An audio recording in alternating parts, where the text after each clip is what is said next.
Security prison in New Mexico. State and local police call in the FBI. They begin a desperate search to find these dangerous men. The escapees, all violent criminals, threaten the public and terrify the community. Investigators must capture these men before they rob, rape, and kill again.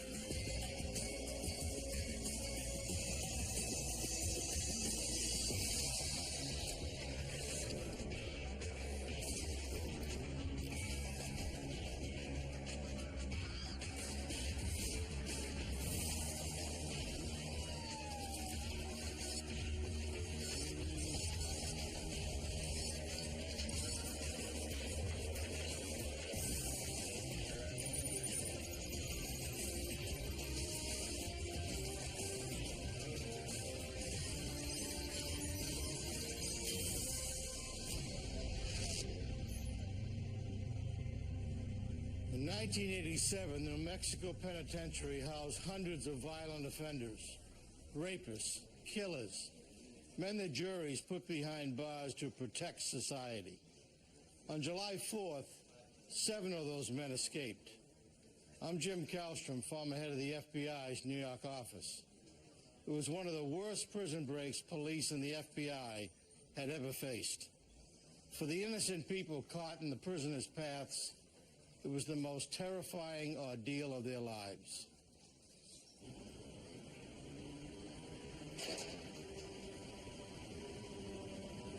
The North Unit at the Penitentiary of New Mexico outside Santa Fe is a level 6 facility.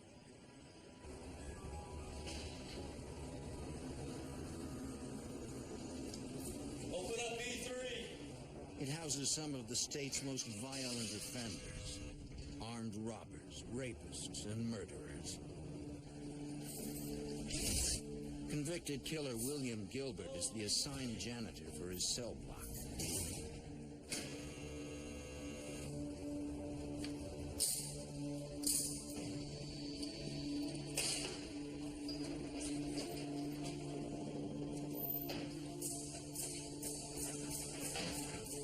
For Gilbert, July 4th, 1987 is Independence Day. Tell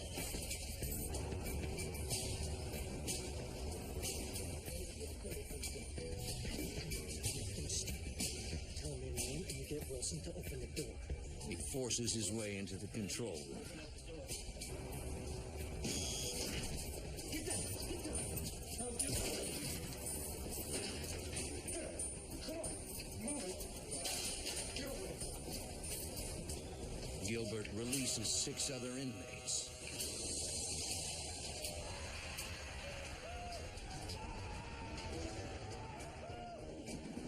They join him in the control room.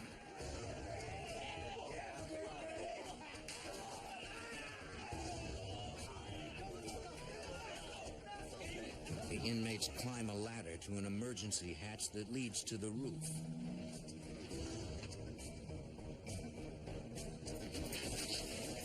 They take one of the guards with them as a hostage.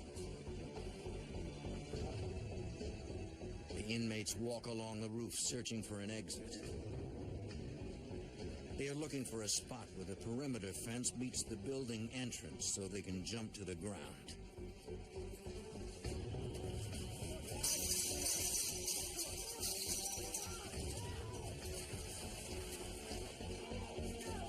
Once they get down, they handcuff the guard to a fence and disappear into the night.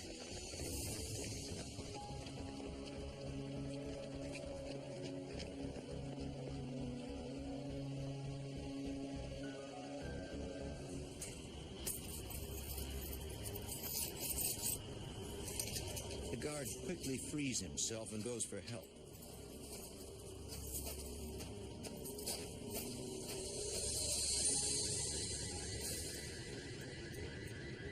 Prison officials are stunned when they realize several dangerous inmates are now on the outside.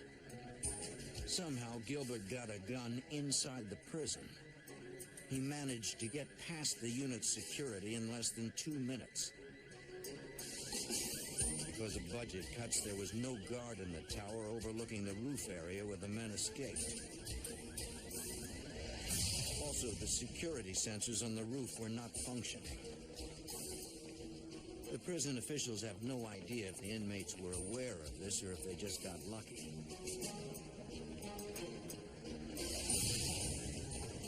The prison goes into lockdown.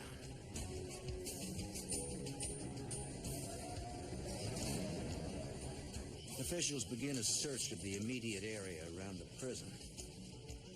The escapees only have a 15-minute lead. The warden calls the New Mexico State Police. They want the roads sealed off and every officer on the lookout for the escaped convicts. Not certain how many escaped, guards conduct an emergency head count.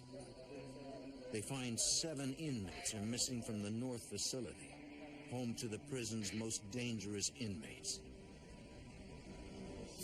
Local police and sheriff's departments are given the inmates' descriptions and warned to be on the lookout.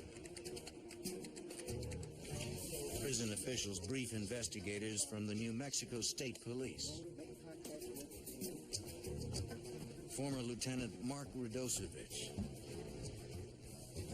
We have to develop an investigative plan, a public notification plan, and an apprehension plan, and they all have to be working simultaneously.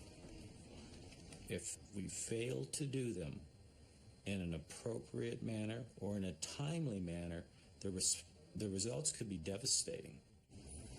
The prison is 14 miles from the heart of Santa Fe, and several residential areas are within a few miles of the complex. Investigators fear the inmates are desperate enough to resort to violence. The prison staff identifies the 7 escapees. William Gilbert is a 4-time killer. His death sentence was commuted to life in prison when New Mexico abolished the death penalty in 1986. James Kinslow is a serial rapist and killer. At the age of 22, he was sentenced to 3 life terms. David Gallegos is serving a sentence for armed robbery. Robert Davis is a former police officer turned armed robber. John Schmidt, Hector Torres, and Michael Romero are all violent criminals serving lengthy sentences. The New Mexico State Police assigned David Osuna as the case agent. I could hear the other people from the Department of Corrections saying, oh no, it's Jimmy Kinslow, oh no, it's William Wayne Gilbert, David Gallegos, probably the most notorious and dangerous individuals at the penitentiary of New Mexico. Deputy Warden Keith Norwood. They're serving life sentences. What do they have to lose if they're outside the perimeter fence and within the community? They had nothing to lose.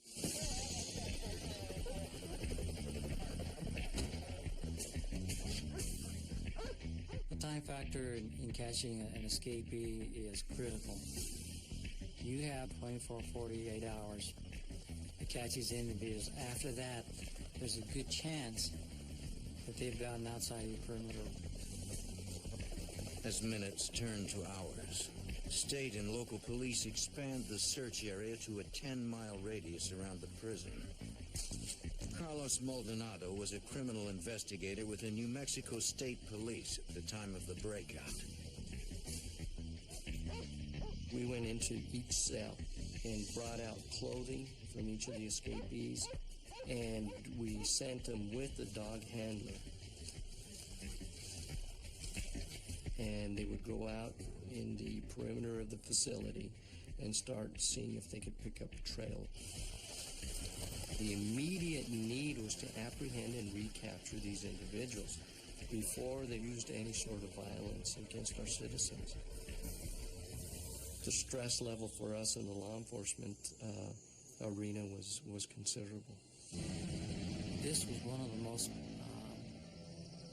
intensive searches that I've ever participated in. We had individuals on three-wheelers running around. We had people on horseback. I mean, if there was a way to search for these inmates, we'd look for it. The state police had a chopper flying around, and it had a flare with it. FLIR, forward-looking infrared, is a special camera mounted underneath the helicopter. With that flare, they were able to locate body heat off of the ground. Police helicopters coordinate with search teams on the ground. We could provide immediate response to any potential sightings. In the absence of sightings, we identified areas where we thought individuals could be hiding out, conducted searches. We'd move tactical teams into those areas to conduct foot searches. We had different teams starting a house-to-house search in the near areas of the penitentiary. And then there were other teams that were following up on the leads, people that were calling in, suspicious people, what have you. Near the prison complex, canine units pick up the escapees' trail. They were able to maintain a scent trail until they crossed Interstate 25, and then they lost it. At the edge of the interstate, the trail stops cold. For law enforcement, it's an ominous sign. If they got a gun into the facility, then more than likely they planned on a vehicle. The Corrections Department, the Mexico State Police, the Sheriff's Department had a series of predetermined roadblock locations that in the event of an escape or an emergency would be manned in a certain order. We basically had an inner perimeter roadblocks and then an outer perimeter roadblocks, just in the event that they somehow got past the first group. For law enforcement, the pressure is building. If these escaped killers are hiding out in the residential areas around the prison, no one is safe. In Santa Fe, New Mexico, 7 men convicted of robbery, rape, and murder break out of a maximum security prison. When an inmate escapes, they're looking to get out and never come back. Former New Mexico State Police investigator David Osuna. They may do just about anything to keep from being apprehended again, and that includes the possibility of murder. The governor authorizes the use of the National Guard in the fugitive hunt and gives a shoot-to-kill order to police searching for the 7 men. Investigators know that the physical search for the escapees is only part of their task. They need intelligence. Authorities pore over the fugitives' records. We're going to look at the segregation logs. We're going to see how many phone calls they've made. We're going to see who they've been associated themselves with. Lieutenant Mark Radosevich. The institutions keep volumes of records. Anyone on a visiting list, anyone that's come into the institution, when individuals are removed from cells, where they went during the day, can all be located in one form or fashion. It takes time, but you can find those records. Right now, it seems the escaped inmates have every advantage. These people have time on their side in terms of planning and strategizing and putting these things together. Carlos Maldonado was a criminal investigator with the New Mexico State Police. But as we know, the best conceivable plans always have something going wrong. So we were hoping for that human element to present itself. Investigators believe at least one other person must have helped the inmates escape. The weapon that the inmate had, how did it get into the facility to begin with? Could there have been another accomplice that maybe was employed through the correctional facility. We didn't know, but we knew that the weapon gained or entered into the facility somehow. They also suspect someone close to the inmates must be helping them now, possibly family or friends. They're going to need a change of the clothes. They're going to need food. They're going to need transportation. They're going to need a means to communicate. We have to know early on if these inmates are going to contact somebody, who would it be? Investigators compile extensive lists of people associated with the escapees.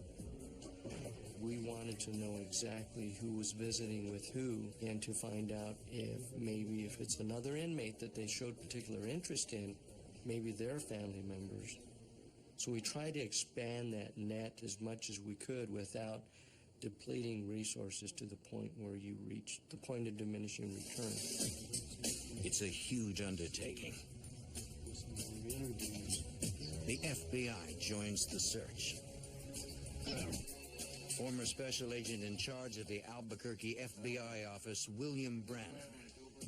What we can do is any out-of-state leads that are developed as a result of this investigation, no matter where they are in the country, we can have an FBI agent on scene within an hour or two to conduct the interview or to gather the information.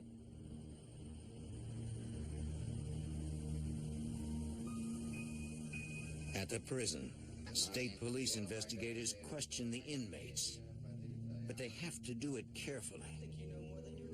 Timing was very important when you interview inmates. It's a different world. Everybody's timing everybody else. They're watching. If you spend more time with one particular inmate than you do with somebody else, the first question they're going to ask, I wonder why. Did he divulge any information? And their life is on the line. We had a timer set up. The inmates would come in. We'd talk to them for 20 minutes, and regardless of where we were in the conversation, we'd send them back. The inmates of the North Unit say they were not aware of the escape plan. These guys kept that plan pretty confidential. And for inmates not to know things what's going on, especially in their pod, that's pretty unusual. Investigators also question prison personnel. They learned that days before the breakout, guards confiscated copies of state police and prison radio codes from Robert Davis's cell. Hours after the escape, guards made another surprising discovery in Davis's cell.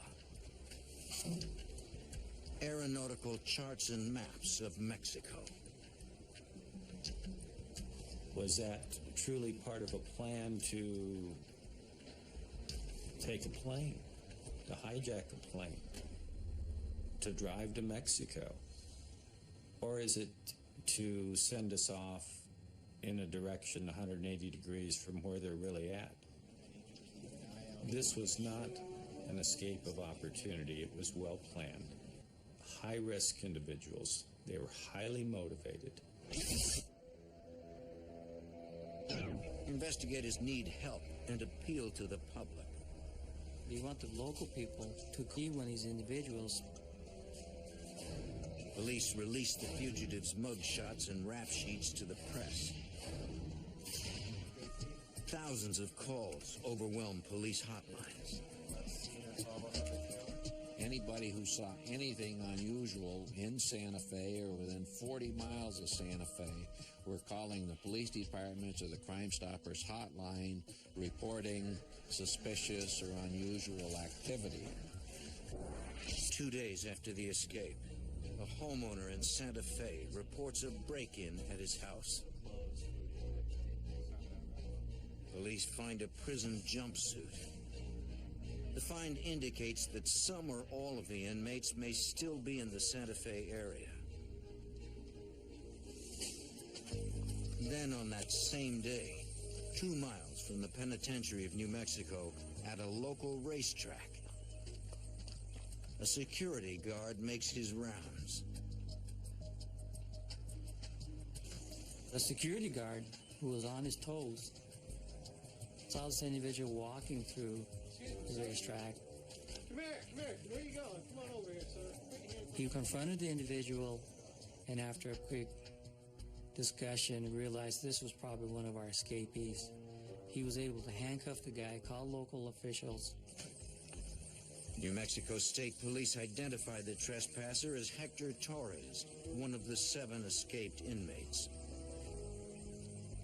With one captured, there's always the possibility that the other ones are close by.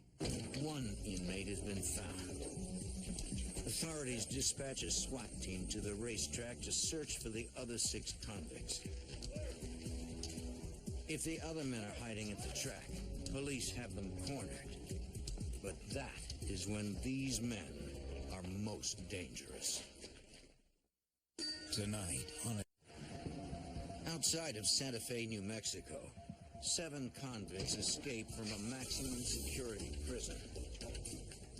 1 man is in custody, and SWAT teams search a racetrack complex for the other 6 escapees. There is no sign of the remaining fugitives. Investigators' only lead to their whereabouts is Hector Torres, the man they captured.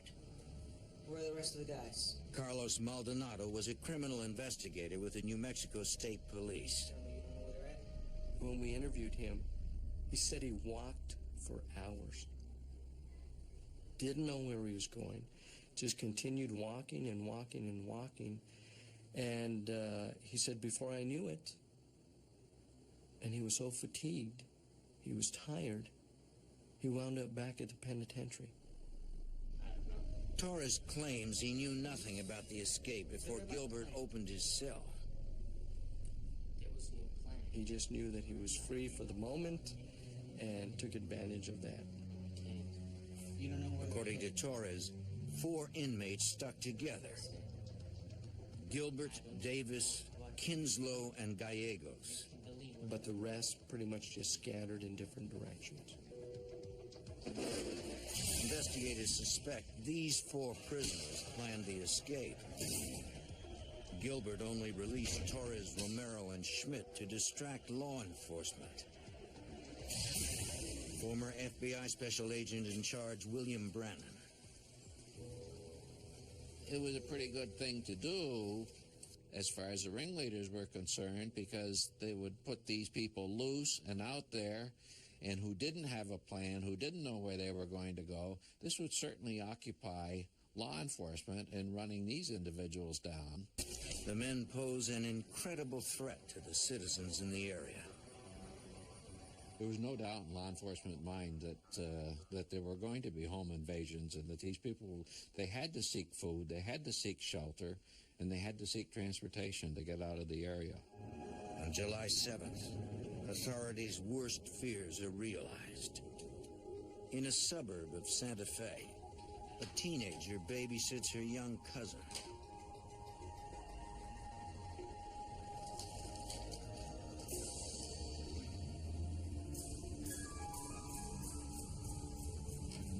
She looked out the window and saw a man coming to the house.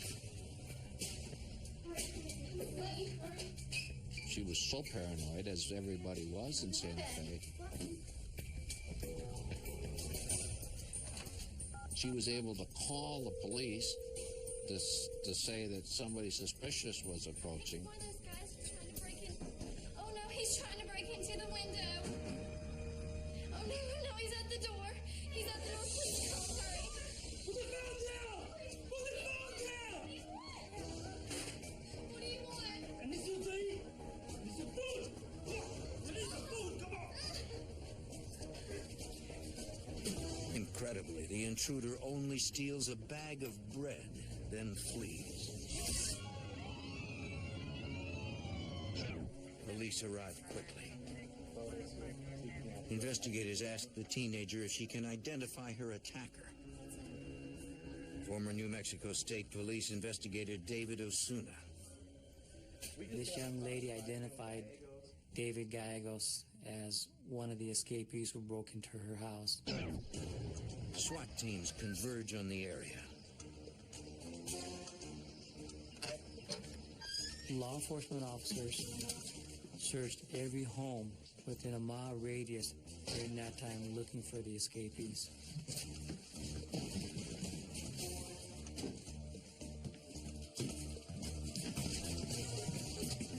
Gallegos and the other 5 fugitives are nowhere to be found. State police. The next day, there's another sighting. 85 miles south of Santa Fe, a highway patrol officer sees something strange on the back of a flatbed truck. When he pulls the truck over, You! Let me see your hands! a man is hiding on the back. Slowly down, slowly. On down. Hands up. You're on the ground. Get your hands out in front of you.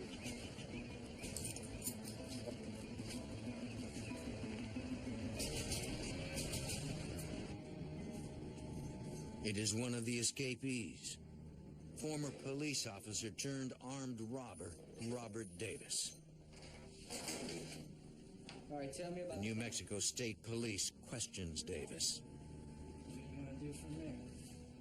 The interview with Bob Davis was instrumental in breaking this case wide open. What Bob was able to tell us is how this plan developed from the initial stages all the way to the escape, and where probably the other 3 important escapees were currently at. According to Davis, Gilbert, Kinslow, and Gallegos are hiding out together. As police suspected, a relative of David Gallegos is helping them. This relative was going to take him to a storage facility here in Santa Fe where they would be housed until the roadblocks were down, and then a relative of David Gallegos would once again meet them, bring them to Albuquerque, and they would make their escape all the way to California. Based on Davis's statement that the men planned to cross state lines, New Mexico State Police contact the FBI. The FBI decided to file an unlawful flight to avoid confinement complaint. This is called a UFAC complaint. The FBI's UFAC casts a dragnet across the nation. Agents around the country are now on the lookout for the convicts. The manhunt intensifies. In New Mexico, investigators turn their attention to trying to find the storage unit. According to Davis, it was rented under a fake name and address. Agents and police searched the records of every storage facility near the airport in Santa Fe. They checked the names and addresses in the files, all of which are valid. Let me give you my card. You do see The fact that we couldn't find Gilbert, Kinslow, or Gallegos indicated to us that they probably had some type of help and somebody was hiding them in the Santa Fe area. Agents and state police trying to find out who is helping the fugitives investigate the people closest to them. The FBI tracked them down, found their locations, determined what type of people they were, whether or not they could have been involved in assisting the people in the prison break, and we eliminated a lot of these people as probably not having been involved, but we came up with a handful who we thought might have been involved, and among them was Gallegos' brother-in-law. The different agents, including myself, found themselves in Albuquerque a lot, interviewing members of the David Gallegos family. newspaper. According to Gallegos' brother-in-law, he has not been contacted by the fugitives. He has no idea where they are. Investigators suspect he is lying. July 11th, 7 days since the breakout. A 17-year-old girl is house-sitting in an exclusive neighborhood. She has no idea she is not alone.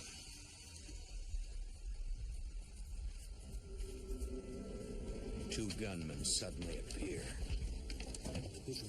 They demand the teenager's car keys.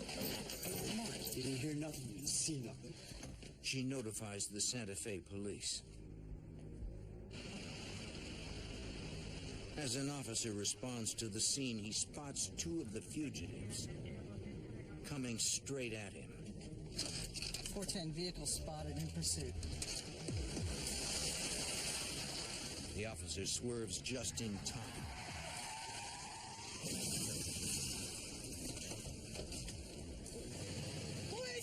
The fugitives aren't so lucky. You would think that both of them would get hurt and injured because it was a good crash. It wasn't just like a little fender bender. Michael Romero is captured, but Schmidt is able to run from the scene.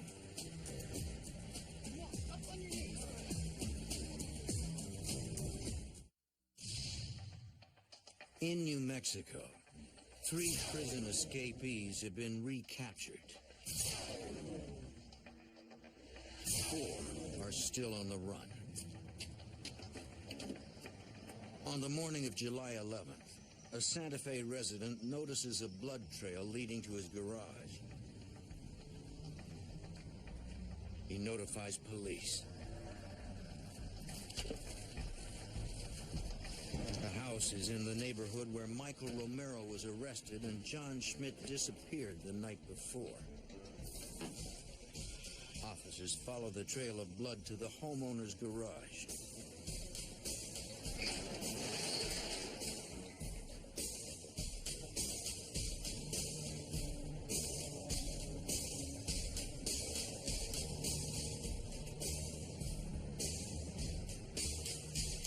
Put your hands where I can see them. There, they find John Schmidt. This individual was arrested in a garage near the governor's mansion in downtown Santa Fe, which caused a little bit of a stir. Former FBI Special Agent in Charge William Brannon. After the first 4 individuals had been apprehended, the only people on the loose were Gilbert, Kinslow, and Gallegos. They are the 3 most dangerous escapees. 4-time murderer William Gilbert, serial rapist James Kinslow, and robber David Gallegos. But nearly 3 weeks after the escape, the investigators are running out of time and money. Not only had the main players not been caught, but now we were looking at a great expense in keeping these roadblocks up and using the manpower that were available. So finally, a command decision was made, pull the roadblocks. David Osuna of the New Mexico State Police questions Robert Davis again. Davis sticks to his story. He was insistent that they're here in Santa Fe and that they're a storage shed. You know, and honestly, I believed him. Agents and police continue following the only lead they have. Step behind the vehicle. They take another look at all the storage facilities in the Santa Fe area. We finally end up at this one storage facility off of Airport Road. All right, ready? Let's go. Now. Nothing. At this facility, investigators find that several people occupied one of the units for an extended period of time. Nothing. I didn't see him. Investigators find a tiny hole drilled through the concrete wall of the storage unit. And they could actually see, although it was a very small hole, traffic going by, people going by and talking, what have you. Lieutenant Mark Radosevich. The agents did check that particular location repeatedly, went through the records, but there were some cards that had been inadvertently stored in another file cabinet that were not provided to the agents on any of their visits. Again, we were that close. The discovery of the storage unit confirms the agent's suspicions that the fugitives are receiving outside help. We felt that someone had to have contact with that group. Investigators surveil the remaining fugitives' family members.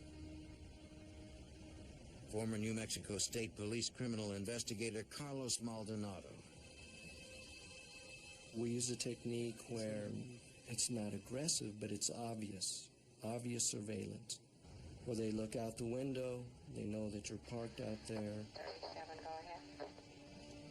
Yeah, I hear something that moves right now. And it's to raise the stress level so that hopefully mistakes are made. Agents set up PIN registers, a device that enables them to track the numbers of all incoming and outgoing calls on the phone lines of a select number of the fugitives' associates and family members. We had a PIN register installed on a particular individual, and on the 21st day, that individual received a call from a motel in Albuquerque, New Mexico. We sent an FBI agent and a state police agent to that motel. FBI agent. They show the desk clerk photos of the remaining fugitives. Yeah, I have seen. The desk clerk recognizes the three men. She says they checked out of the hotel a few minutes ago. Police and FBI agents search the area. There is no sign of the fugitives. We recognize that William Gilbert and Jimmy Kinslow and David Gales had probably left the state. We didn't get any more tips, no phone calls, no nothing. Authorities most fear Jimmy Kinslow. They just knew or felt or believed that because of his background, being a stone-cold killer and rapist, that he was going to do that again. The FBI's fears are justified. In Arizona, Kinslow has already identified a victim.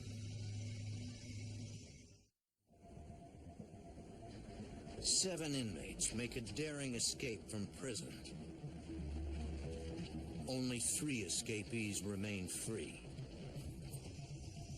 They are heading west, and one is taking hostages.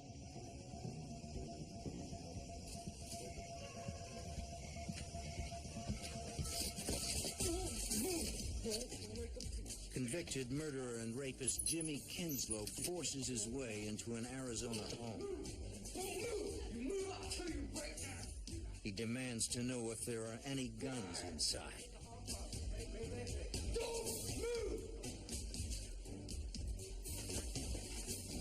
Former FBI Special Agent in charge, William Brannon. He obtained several handguns, a shotgun, and I believe 4 rifles. So now he's very highly armed.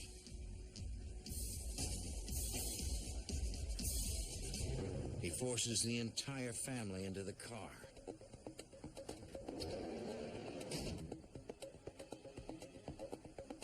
Kinslow orders the father to drive from Flagstaff to Barstow, California, a 350-mile trip.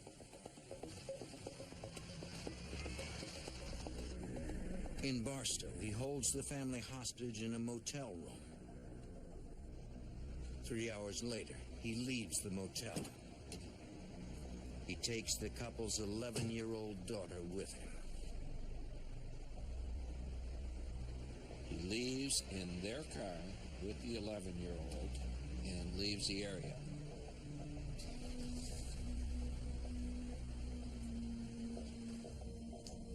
The mother and father are able to free themselves from their being tied up.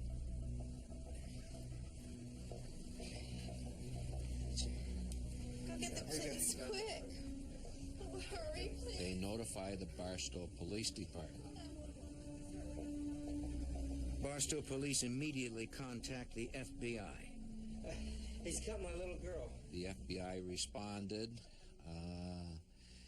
to the area and began looking for the car that Kinslow was using. Former special agent in charge of the Los Angeles FBI office, Bucky Cox. The fact that Kinslow now was on the loose with an 11-year-old girl notches this up considerably. There is no type of case in law enforcement that gets law enforcement's attention more than the possible harm to a child.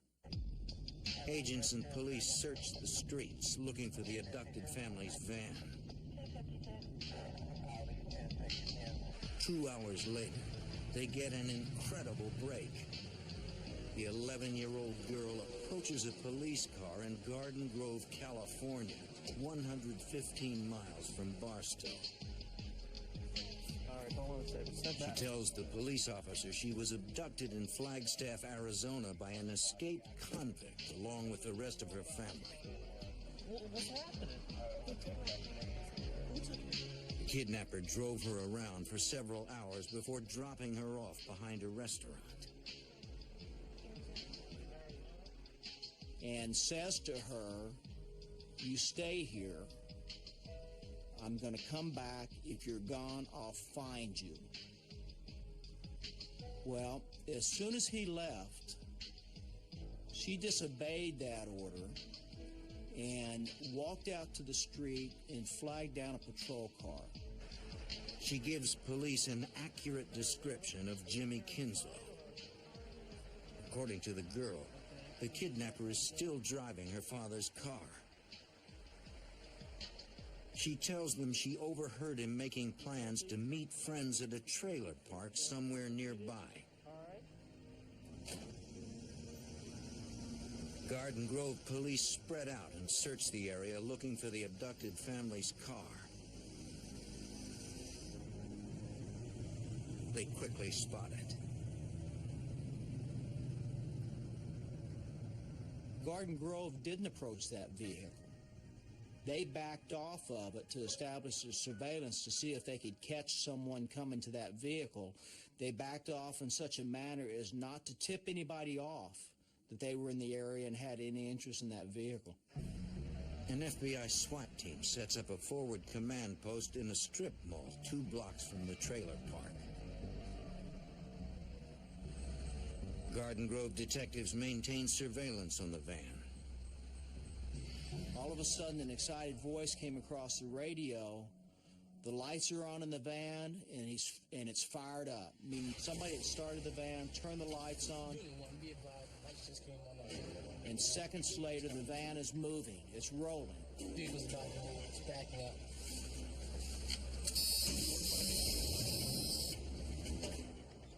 They pull out in pursuit. Investigators thought the vehicle was empty. Apparently, Kinslow was inside all along. The convicted murderer and rapist is finally in their sights. The FBI had to make a decision. Did they want to follow the car, see where it took them to try to capture Gilbert and Gallegos, or should they immediately arrest Kinslow? They made the absolute correct decision and decided to immediately take down Kinslow. FBI agents and Garden Grove police converge on all 4 sides of the vehicle. He's got a van in front of him. He's got FBI behind him. I think there's a Garden Grove patrol car behind him. Put your hands up! Hands up! I'm actually coming the opposite way and turn in towards the side, so he has no place to go at this point. Kinslow is outmanned and outgunned. But police fear this ruthless murderer will not go down without a fight. In Garden Grove, California, agents and police have dangerous fugitive Jimmy Kinslow cornered. Investigators fear they are in for a fight. Let me see your head! Jimmy Kinslow finally gives up. Get out! All right, get out! Get out! You have the right to remain silent. Anything you say will be used against you in a court of law. You have the right to have an attorney. You can't afford one. One will be appointed to you. Investigators search the fugitive's car and make a chilling discovery. Former special agent in charge of the Los Angeles FBI office, Bucky Cox. We looked down, and there was a .357 Magnum pistol revolver that was laying on the floorboard on the driver's side. Investigators find additional weapons in the back of the vehicle. Kinslow is interrogated at the Garden Grove police station. Agents need to know where the remaining 2 fugitives are. Okay, the more you help us, The police the better. turn up the pressure. The fire. Although Kinslow has nothing to lose, he starts to talk. Fire station motel. Former FBI special agent in charge, William Brannon. There's no honor among these guys. Kinslow told us where Gilbert and Gallegos were. According to Kinslow, the last 2 fugitives are staying at a motel in Garden Grove, California. He doesn't know the room number, but he can describe the room's location. Kinslow agrees to draw a sketch of the motel and of the room. And then he also tells us that another family member is there that had helped Gallegos and Gilbert and actually brought them to the motel. Gilbert and Gallegos are on the 2nd floor. The family member is in the room directly beneath them.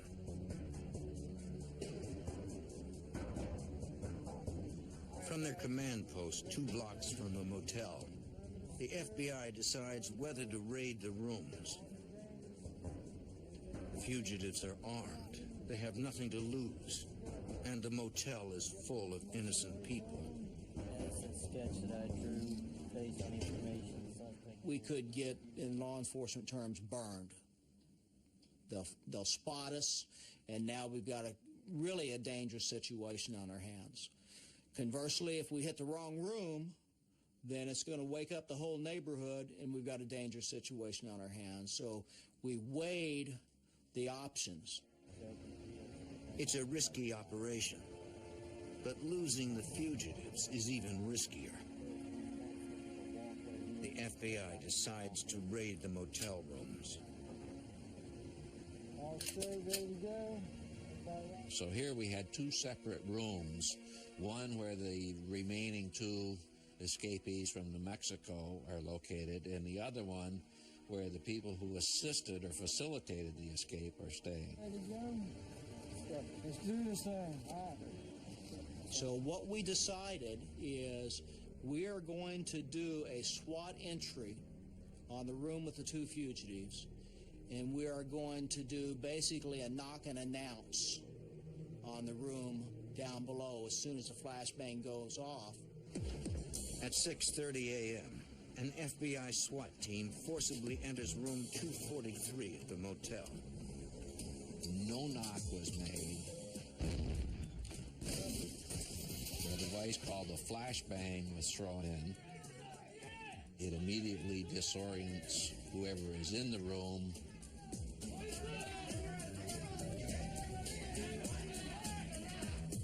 William Gilbert and David Gallegos are quickly taken into custody. Inside the motel room, agents find 2 sawed-off shotguns and a revolver, along with a large quantity of ammunition.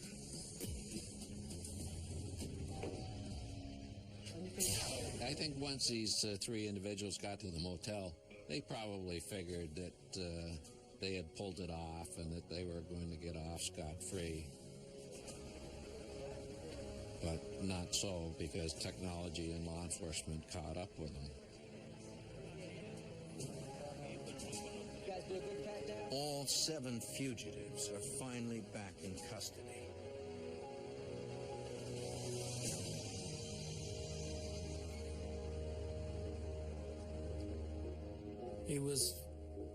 an exhilarating experience when they were caught because the team had done their job. It was great. On July 31st, 27 days after the escape, the last of the fugitives are returned to the penitentiary of New Mexico. Their breakout had been months in planning. To this day, no one knows how Gilbert got a gun inside the prison. After the escape, New Mexico built a new prison with more modern security features. Thanks to the hard work of the New Mexico law enforcement agencies and the FBI, Michael Romero, Robert Davis, John Schmidt, and Hector Torres face additional charges. William Gilbert, Jimmy Kinslow, and David Gallegos will spend the rest of their lives in prison.